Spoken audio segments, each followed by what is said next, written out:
panibagong issue na naman kina Donnie at Belle dahil na-interview nga si Donnie at tinanong ng interviewer kung ano nga ba ang mamimiss niya kay Belle Mariano. At ang sagot naman ni Donnie ay yun ay mag-boodle fight sila at lagi niya nga sinasabi na food buddy niya si Belle Mariano. Dahil sa set ay laging sabay kumain.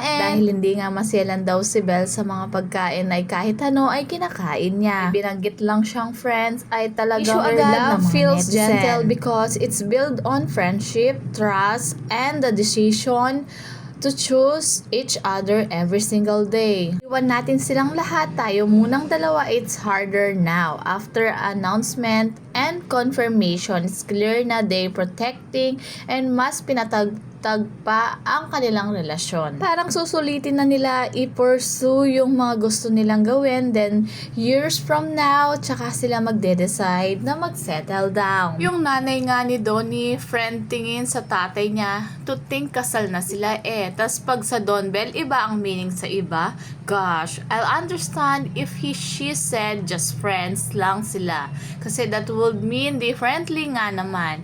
That would mean yun lang talaga sila. Pero hindi may aminin na nangyari. Bakit ka magsayang ng oras na puntahan ang isang babae na napakalayo at i-drive na napakalayo kung hindi mo siya gusto?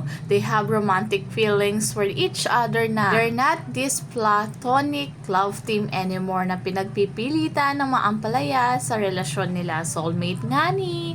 They've spoken enough for us to know. Kung hindi nyo pa din nagigets, ewan ko na lang sa inyo. The healthiest relationship are rooted in friendship, where love feels secure, comfort is natural, and trust becomes the foundation of everything.